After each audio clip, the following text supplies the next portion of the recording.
Hai, Assalamualaikum warahmatullahi wabarakatuh. Ketemu lagi dengan saya, Widya Kusuma Wardani. Nah, pada video kali ini, saya akan memberikan latihan soal CPNS ya, yaitu latihan tes wawasan kebangsaan ya, atau biasanya kita sebut dengan TWK. Nah, pada video kali ini kita akan membahas latihan soal yang ada pada bab bagian demokrasi ya. Jadi pada video sebelumnya kita sudah membahas latihan soal mengenai Bhinneka Tunggal Ika. Bagi kalian yang belum melihat latihan soal sebelumnya, kalian bisa langsung aja klik link yang ada di atas ya. Nah, seperti biasa, sebelum kita mulai, kalian harus menyediakan buku dan pena dulu supaya apa yang saya jelaskan pada video kali ini bisa kalian catat dan sekaligus kalian pelajari menggunakan buku dan pena yang sudah kalian sediakan. Oke, langsung aja kita mulai ke latihan soalnya. Nah, ini soal yang pertama. Kita baca dulu ya soalnya.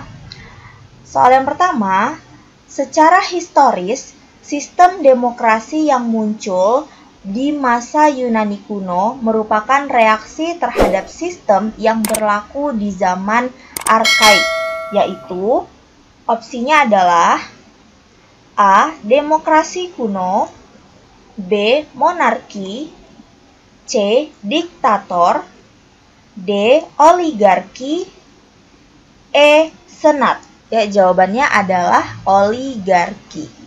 Nah, kenapa jawabannya oligarki? Karena pada periode purba bangsa Yunani kuno atau yang disebut juga dengan zaman arkaik terjadi sekitar 1000 tahun sebelum Masehi. Nah, sebagian besar kota-kota di zaman ini menerapkan sistem pemerintahan oligarki dengan pemerintahan yang dipimpin oleh orang-orang kaya. Pemerintahan oligarki inilah yang kemudian menjadi pemerintahan tirani dan ditentang oleh demokrasi yang setelahnya muncul. Seperti itu. Jadi, demokrasi muncul pada masa Yunani ini karena merupakan suatu pertentangan terhadap pemerintahan tirani yang sedang dilakukan pada saat itu ya.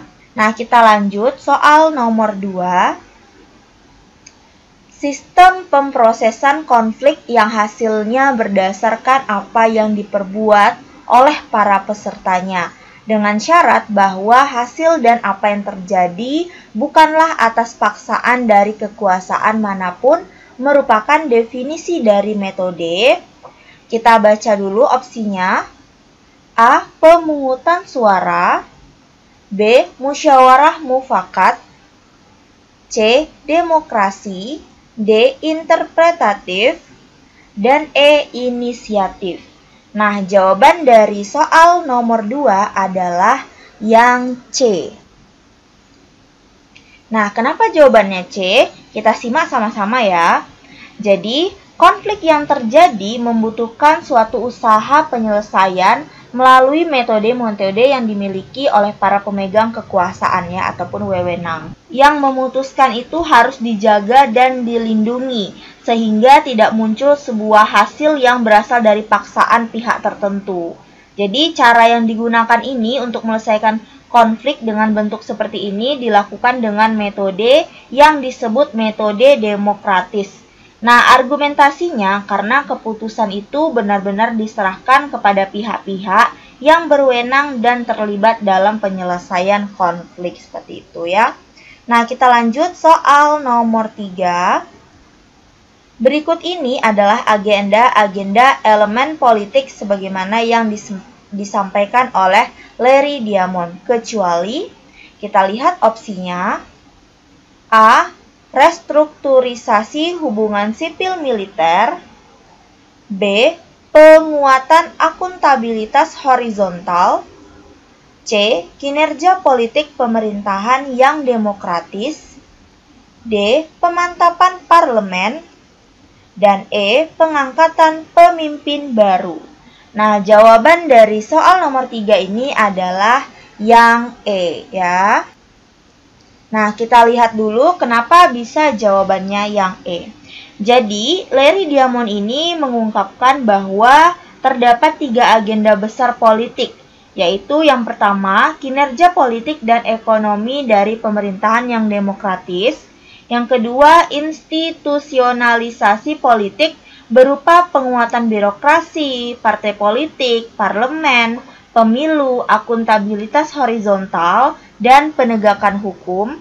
Dan yang terakhir, restrukturisasi hubungan sipil militer untuk memastikan jaminan atas kontrol otoritas sipil dan militer dan pembentukan civil society seperti itu. Jadi yang tidak termasuk yang diungkapkan oleh Larry ini adalah yang E, pengangkatan pemimpin baru seperti itu ya. Nah, lanjut nomor 4. Kita baca dulu soalnya.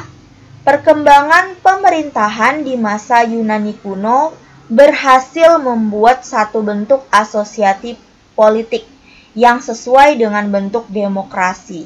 Asosiasi ini disebut, opsinya adalah yang A, Senat, B, Polis, C, Dewan Pakar, D, Dikastis, dan E, Vasal.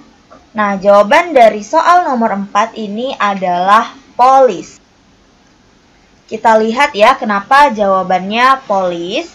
Nah, setelah melewati masa pemerintahan oligarki dan tirani, jadi bangsa Yunani kuno itu kemudian membentuk suatu asosiasi sebagai bentuk perlawanan terhadap dua model pemerintahan yang kurang merakyat tersebut ya, yaitu pemerintahan oligarki dan tirani itu. Jadi pilihan akhirnya jatuh kepada pembentukan perkumpulan dengan kepentingan yang sama atau asosiasi yang terpusat pada satu kota dengan pengelolaan yang eksklusif atau yang lebih dikenal dengan negara kota atau polis seperti itu ya.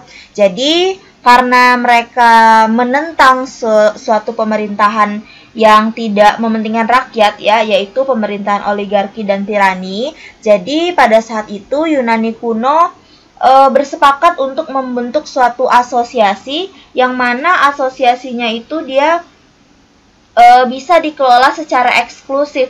Nah, jadi atau yang lebih dikenal itu dengan negara kota ataupun polis seperti itu ya. Jawaban nomor 4 adalah polis. Nah, kita lanjut soal yang terakhir. Kita baca dulu soalnya.